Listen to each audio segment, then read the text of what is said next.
بسم اللہ الرحمن الرحیم وَاعْبُدُوا اللَّهَ وَلَا تُشْرِكُوا بِهِ شَيْئًا وَبِالْوَالِدَيْنِ إِحْسَانًا وَبِذِي الْقُرْبَى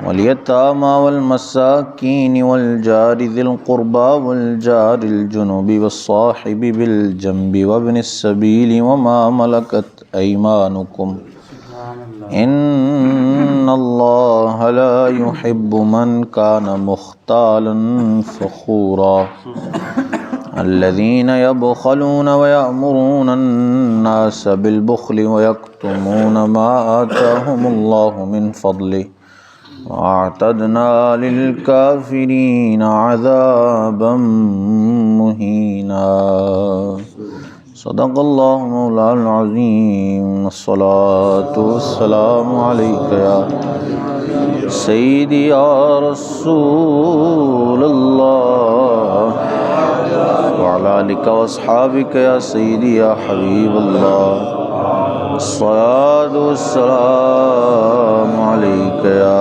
سیدی یا حبیب اللہ السلام علیکم اصحابہ یا سیدی یا نور اللہ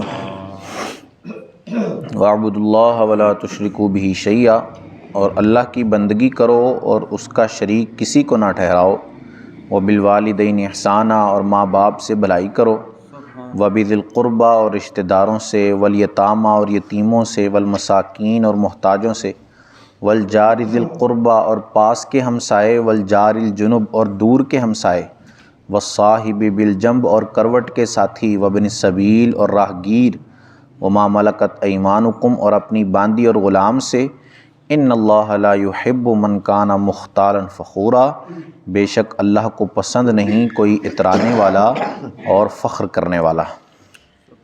اس آیہ مبارکہ میں حقوق اللہ کے ساتھ ساتھ حقوق العباد بھی بہت سارے بیان کیے گئے ہیں۔ حقوق اللہ میں سب سے پہلا جو بیان کیا گیا ہے وہ یہی ہے کہ بندہ خالصتاً اللہ کی عبادت کرے اور اس کے ساتھ کسی کو شریک نہ ٹھہرائے، یہ اللہ کا حق ہے بندے پر اور اس کو پورا کرنا لازم ہے۔ اور شرک جو ہے یہ ایسی بیماری ہے کہ اللہ عز و جل اس کے بارے میں ارشاد فرماتا ہے ان اللہ لا یغفر ان یشرک بہ ویغفر ما دون ذلک کہ بے شک اللہ معاف نہیں کرتا اس گناہ کو کہ جو اس کے ساتھ شریک ٹھہرائے، ہاں اس کے علاوہ بقیہ جو گناہ ہیں وہ اللہ معاف فرما دیتا ہے۔ تو شرک ایسا گناہ ہے اللہ نے فرمایا کہ یہ اللہ عز و جل کبھی معاف نہیں فرمائے گا۔ تو یہ حق ہے بندے پر کہ خالصتاً اللہ کی عبادت کرے اور اس کے ساتھ کسی کو شریک نہ ٹھہرائے۔ پھر اس آیت کے اندر جو حقوق العباد بیان کیے گئے ہیں ان میں والدین کا حق ہے اور رشتہ داروں کا، یتیم و مسکینوں کا اور ہمسایوں کا، اور جو ہمارے دوست ہیں یا صاحب بالجنب یعنی کروٹ کے ساتھی سے مراد گھر والے بھی ہیں، اور مسافر کا، اور غلام جو ہیں جو لونڈیاں ہوں یا غلام، ان سب کا حق اس آیت میں بیان کیا گیا ہے۔ سب سے پہلا والدین کا حق ہے، تو اس کے بارے میں ان کا حق یہ ہے کہ ان کے ساتھ ادب سے پیش آئے، ان کے ساتھ حسن سلوک کرے۔ حضور علی وقار نے ارشاد فرمایا ناک خاک آلود ہو جائے اس شخص کی، 3 دفعہ یہ الفاظ فرمائے۔ صحابہ کرام نے پوچھا کہ کون ہے وہ شخص جس کی ناک، یہ عرب میں جملہ بولا جاتا ہے مذمت کے لیے، ناک خاک آلود ہو جانے سے مراد ہے کہ وہ ہلاک ہو گیا بندہ، وہ بندہ برباد ہو جائے۔ تو یہ 3 دفعہ فرمایا، تو صحابہ نے پوچھا کہ وہ کون شخص ہے؟ تو حضور نے ارشاد فرمایا کہ جس شخص نے اپنے ماں باپ دونوں یا ان میں سے کسی ایک کو بڑھاپے میں پایا اور جنت حاصل نہ کر سکا، یعنی وہ بڑھاپے میں تھے اور یہ ان کی خدمت نہ کر سکا اور خدمت کر کے جنت نہ جا سکا، تو وہ بندہ ہلاک اور برباد ہو گیا۔ یہ والدین کا حق بیان کیا۔ پھر وَبِذِي الْقُرْبَى آگے فرمایا، یعنی رشتہ داروں کا حق۔ اور رشتہ داروں کے حق کے بارے میں حدیث شریف میں آتا ہے کہ جو رشتہ داروں کے ساتھ اچھے سلوک کرتا ہے اس کی عمر اور اس کے رزق کو بڑھا دیا جاتا ہے۔ رشتہ داروں کے ساتھ اچھا سلوک کرنے والے کی عمر اور اس کا جو رزق ہے اس کو اللہ عز و جل بڑھا دیتا ہے، اس میں اضافہ فرماتا ہے۔ پھر اس کے بعد یتیم کے بارے میں فرمایا کہ ان کے ساتھ بھی اچھا سلوک کرو۔ یتیم کے بارے میں حضور نے ارشاد فرمایا ہے کہ یتیم کی سرپرستی کرنے والا وہ میرے قریب جنت میں ایسے ہوگا جیسے یہ 2 انگلیاں ہیں۔ اس طرح حضور نے اشارہ کر کے فرمایا کہ جو یتیم کی سرپرستی کرتا ہے وہ میرے ساتھ اس طرح ہوگا جیسے یہ 2 انگلیاں ہیں۔ پھر مسکین فرمایا تو مسکین کے بارے میں حضور نے ارشاد فرمایا جو مسکین کی امداد و خبرگیری کرتا ہے وہ مجاہد فی سبیل اللہ کے حکم میں ہے۔ وہ ایسا ہے کہ جو اللہ کی راہ میں جہاد کرنے والا ہے، جو محتاجوں کی، مسکینوں کی خبرگیری کرتا ہے، ان کی مدد کرتا ہے، پریشانی میں ان کے کام آتا ہے۔ پھر آگے پڑوسی کے حق بیان کیے، والجار ذی القربى والجار الجنب، قریب کے پڑوسی اور دور کے پڑوسی۔ قریب کے پڑوسی سے مراد ہے کہ جن کا گھر ہمارے گھر کے ساتھ ملا ہوا ہے وہ قریب کے پڑوسی ہیں، اور دور کے پڑوسیوں سے مراد محلے دار ہیں۔ گھر تو نہیں ملا ہوا ہمارے گھر کے ساتھ، لیکن جو ہمارے محلے میں رہتے ہیں، ہمارے گھروں کے قریب رہتے ہیں، وہ ہمارے دور کے پڑوسی ہیں۔ اس کی اور بھی تفسیریں کی گئی ہیں۔ ایک تفسیر کے مطابق وہ ہے کہ جو مسلمان ہے اور گھر بھی ساتھ ملا ہوا ہے تو وہ بندہ جو ہے وہ قریب کا پڑوسی ہے، اور جو گھر تو ساتھ ملا ہوا ہے لیکن مسلمان نہیں ہے، کافر ہے، تو وہ دور کا پڑوسی ہے۔ اس کے بھی حقوق اللہ عز و جل نے بیان فرمائے ہیں کہ ان کے ساتھ بھی پیش آنا ہے تو اچھے طریقے سے پیش آنا ہے۔ پڑوسیوں کے حقوق کے بارے میں میرے آقا صلی اللہ علیہ وسلم نے ارشاد فرمایا کہ جبرائیل امین مجھے ہمیشہ ہمسایوں کے ساتھ احسان کرنے کی تاکید کرتے رہے، یہاں تک کہ مجھے گمان ہونے لگا کہ شاید ان کو اب وراثت میں بھی حصہ مل جائے گا۔ پڑوسیوں کی اتنی حضرت جبرائیل نے مجھے تاکید فرمائی کہ ان کے ساتھ کتنا سلوک اچھا کرنا ہے کہ مجھے یہ گمان ہونے لگا، مجھے خیال ہونے لگا کہ شاید ابھی پڑوسیوں کو جو ہے وہ وراثت میں بھی حق دے دیا جائے گا۔ اتنے حقوق جبرائیل نے میرے سامنے بیان کیے پڑوسیوں کے۔ پھر آگے وابن السبیل اور راہگیر یعنی مسافر کے بارے میں فرمایا کہ اس کے ساتھ بھی اچھا سلوک کرو۔ کوئی دور سے آتا ہے، کوئی مسافر ہے تو اس کی جو ہے وہ پریشان ہے، رہن سہن کا انتظام، اس کے کھانے پینے کا انتظام کرنا، یہ سارے جو ہے وہ مسافر کے حقوق میں آتے ہیں۔ اور پھر آخر میں فرمایا کہ اپنے غلام اور اپنی باندیوں کے ساتھ بھی اچھا سلوک کرو۔ اب جو لوگ اسلام کو انسانیت کا درس دیتے ہیں ان کو یہ آیت پڑھنی چاہیے۔ جو لوگ کہتے ہیں نا کہ اسلام انسانیت نہیں سکھاتا، وہ بات کرتے ہیں کہ انسانیت سب سے بڑا دین ہے، انسان ہونا یہ سب سے بڑی بات ہے، باقی یہ جو مذاہب ہیں یہ معاذ اللہ لوگوں نے خود بنائے ہوئے ہیں۔ ان کو یہ آیت پڑھنی چاہیے کہ کس کس طرح کے حق اللہ عز و جل نے بیان فرمائے ہیں۔ اب قرآن پڑھ کے اسلام کو دیکھنا الگ چیز ہے، اور ایک مسلمان کو دیکھ کر اسلام کا اندازہ لگانا الگ چیز ہے۔ اب مسلمان تو اسلام پر عمل ہی نہیں کرتا، اب اس کو دیکھ کر کوئی بندہ یہ اندازہ لگا لے کہ یہ چونکہ مسلمان ہے اس کا دین بھی اس کو جو ہے وہ یہی کہتا ہوگا، اس لیے یہ سارے معاملات کرتا ہے، حالانکہ وہ عمل ہی نہیں کرتا۔ دین پڑھیں، یہ پڑھیں آیت تو پتہ چلے کہ اللہ نے کس کس طرح حقوق بیان فرمائے ہیں اپنے والدین کے ساتھ، غلاموں تک کے ساتھ جو ہے وہ۔ یہ جو انسانیت کی بات کرتے ہیں یہ غلام بناتے تھے لوگوں کو، اور کیا کیا ان کے ساتھ مظالم کیے جاتے تھے، لیکن اسلام نے آ کر یہ جو غلامی والا رواج تھا اس کو ختم کیا۔ حضور نے جو ہے وہ جن مالکان تھے اس وقت جن کے پاس غلام تھے، حضور نے ان کو یہ تاکید فرمائی کہ جو خود کھاؤ وہ ان کو بھی کھلاؤ۔ ایسا نہیں کہ ان سے کام کرواتے رہو اور کھانا اس کو بالکل ہی نہ دو۔ حضور نے کہا جو تم خود کھا رہے ہو، مالک کو کہا کہ جو تم خود کھا رہے ہو وہ اس کو بھی کھلاؤ، جو خود پہنتے ہو وہ اس کو بھی پہناؤ۔ تو یہ اسلام نے ہی تو حقوق بیان کیے ہیں، لیکن آج لوگ اسلام کو انسانیت سکھانا چاہتے ہیں۔ پھر اگلی آیت میں فرمایا الذین یبخلون، جو آپ بخل کریں، ویأمرون الناس بالبخل، اور دوسروں کو بخل کا حکم دیں، ویکتمون ما آتاہم اللہ من فضلہ، اور اللہ نے جو انہیں اپنے فضل سے عطا فرمایا اسے چھپائیں، وَأَعْتَدْنَا لِلْكَافِرِينَ عَذَابًا مُهِينًا، اور کافروں کے لیے ہم نے ذلت کا عذاب تیار کر رکھا ہے۔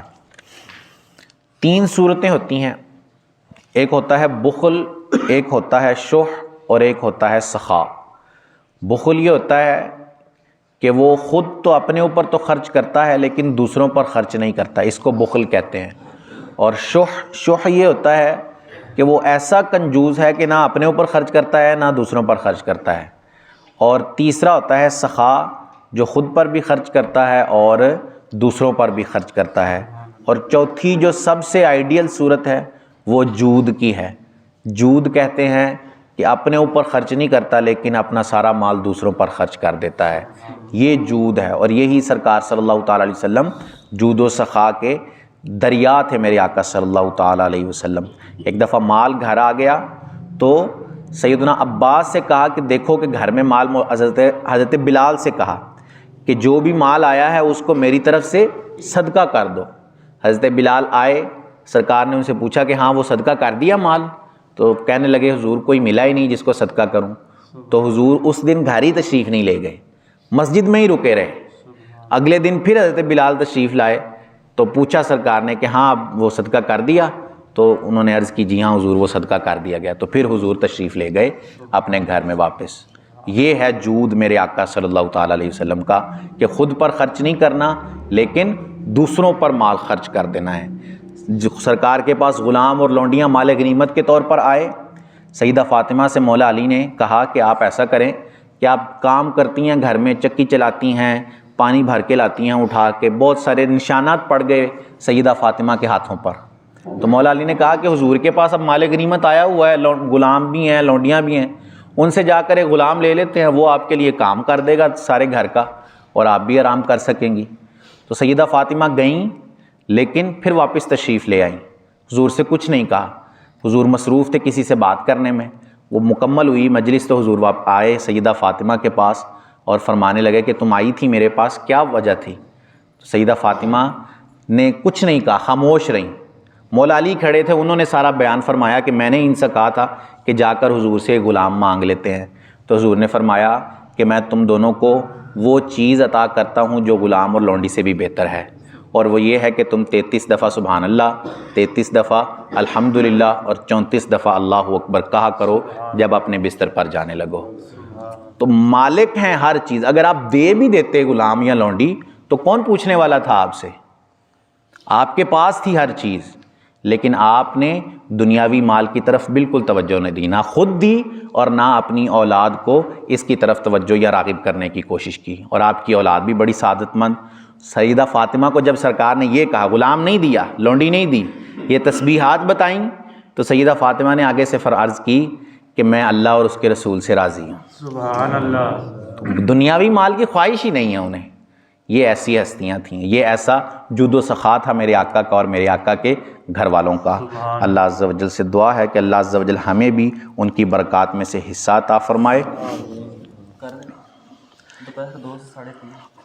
اس بدھ کو انشاءاللہ عز و جل پچھلی دفعہ بھی اجتماع تھا اسلامی بہنوں کا، اور اس دفعہ بھی انشاءاللہ اسی بدھ کو 2 سے 3:30 یہ 1.5 گھنٹے کا اجتماع ہے اسلامی بہنوں کا۔ یہ اس گلی میں جو مدرسہ ہے وہیں پر جو یہ انعقاد ہوگا، اس میں سبھی احباب جو ہے وہ اپنے گھر والوں کو ضرور شرکت کروائیں، اپنی ماں اپنی بہنوں کو، اپنے گھر والوں اپنی اہلیہ کو ضرور اس میں شرکت کرائیں، کیونکہ جب عورت جو ہے وہ دین کے راہ پر چل پڑتی ہے نا، تو پھر باقی اس کا خاندان اب خود بخود جو ہے وہ ٹھیک ہو جاتا ہے، خود بخود اس کے معاملات، کیونکہ اسی نے آگے بچوں کی تربیت کرنی ہے۔ آپ کی بیوی ہے، اس نے آپ نے تو کام کرنا ہے دن بھر، باپ کے پاس اتنا زیادہ ٹائم نہیں ہوتا اپنے بچوں کی تربیت کرنے کا۔ اصل تربیت جو ہے وہ بچوں نے ماں سے ہی لینی ہوتی ہے، تو جب ماں دیندار ہوگی تو بچے خود بخود جو ہے وہ دیندار ہو جائیں گے۔ تو اس لیے ان جو اجتماعات ہوں اس میں ضرور شرکت کروایا کریں اپنے گھر والوں کو۔ اللہ عز و جل سے دعا ہے کہ اللہ عز و جل ہمیں دونوں جہاں کی برکتیں عطا فرمائے، آمین بجاہ خاتم النبیین صلی اللہ علیہ وسلم۔ اللہم صلی علی سیدنا و مولانا محمد وبارک وسلم علیہ۔ مالک کریم عز و جل نماز فجر ادا کرنا، درس کرنا، سننا اپنی بارگاہ میں قبول فرما، غلطیاں کوتاہیاں اپنے فضل و کرم سے معاف فرما، ہم سب کی، ہمارے والدین کی اور رسول کریم صلی اللہ علیہ وسلم کی ساری امت کی بخشش فرما، ہم سب کو خلوص و استقامت سے 5 وقت باجماعت نماز ادا کرنے کی توفیق عطا فرما، ہم سب کا خاتمہ بالایمان فرما، ہم سب پر اپنی نظر رحمت فرما۔ سبحان ربک رب العزت عما یصفون وسلام علی المرسلین والحمد للہ رب العالمین، وصلی اللہ تعالی علی حبیبہ سیدنا و مولانا محمد وعلی آلہ واصحابہ اجمعین برحمتک یا ارحم الراحمین۔